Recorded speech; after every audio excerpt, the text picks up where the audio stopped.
po. Good afternoon po, ma'am. Ikaw po si Ma'am Annalyn. Ito? Annalyn. Ano po? Sa Oli TV po ini.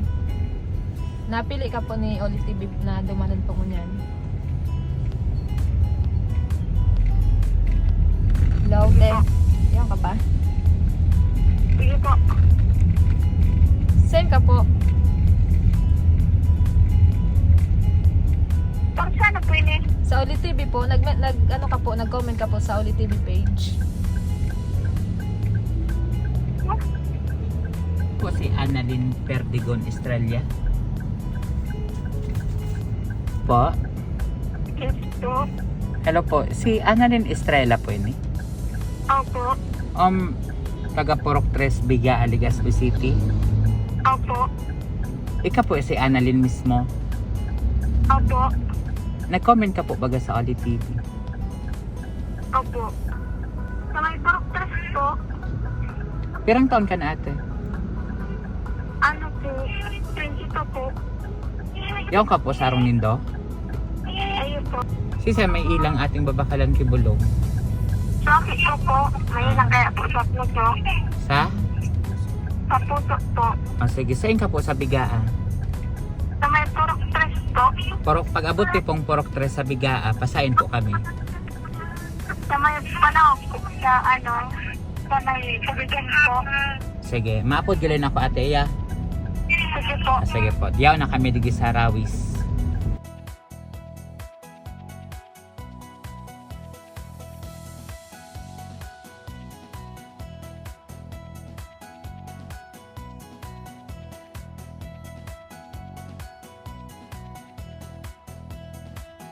Ate, Hello po. nandito po kami sa Petrogas. Pasain po kami. Sa may panahon po sa may kabigan po. Aram mo ini pong Petrogas.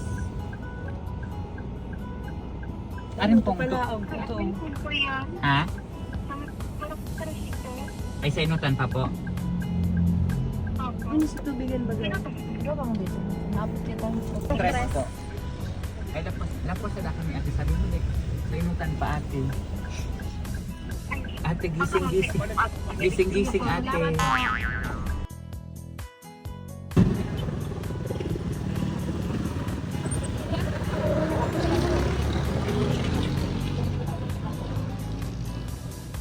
Biga. Tagmata ko ako ka man taga-digdig. Para mas lupit po ako. Mas look. Say sa mas look. Sir, makanadat po. Mas look man po ako. Kung sa may San Jose. Ay. Aram ito? Opo. Pulot mas low. Ayun.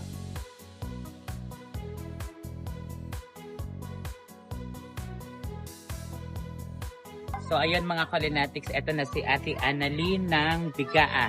So as of now mga Kulinatics, nandito kami sa Bigaa. Sabi ko naman sa inyo mga Kulinatics, mag-comment ka lang at pupuntahan kita at bibigyan kita ng blessing. So siya yung napili natin ngayon mga Kulinatics sa bigyan ng blessing. So dito po tayo dadaan.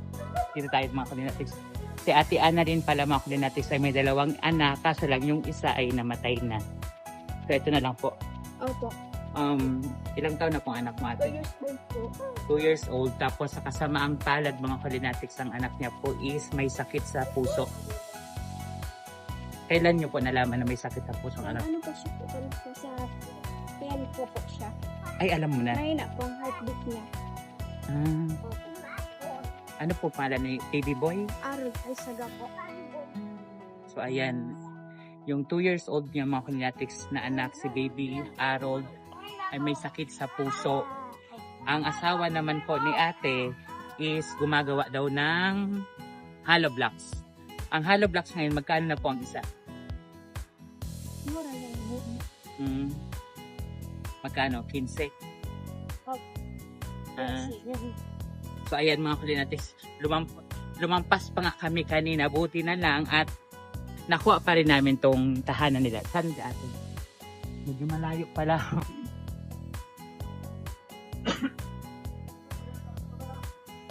Ayun ako, nakatira sa bahay.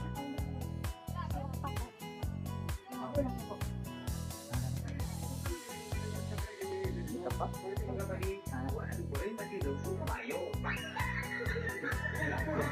Ay,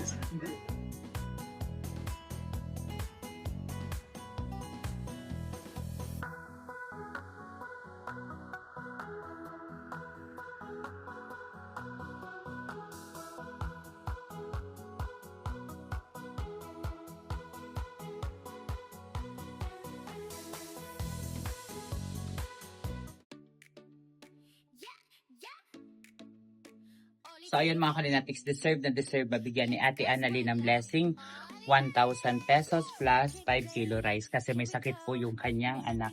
Ay, Ate Annalyn. At si Ate Annalyn mga Kalinatics walang trabaho. Housewife, tapos hindi naman pala siya taga dito talaga. Yung asawa niya, yung taga dito. Tapos taga Maslog ka po. Maslog po. Taga Maslog din mga Kalinatics, di ba? Magkabarangay. Charles! So yan po. Para sa yan ate. At ito pong girl. Welcome po. Mag-pray ka na po. Gagalingin anak. Gawan mo ng lahat ng para na makakaya mo ate para gumaling po anak mo. Kasi namatayan ka na. Nung namatay yung anak mo, ilang taon niyo? Ay, pagkalabas na po. Panganak mo, nakakain siya ng So ayan mga Kalinatics, deserve na deserve mabigyan ng blessing. Kaya mga Kalinatics, sabi ko nga sa inyo, kahit nasan ka man, pupuntahan kita. Kaya i-comment mo na yung pangalan mo, address at contact number dahil ako mismo maghahatid ng blessing para po sa inyo. Sige po. Apo. Sige po, sir.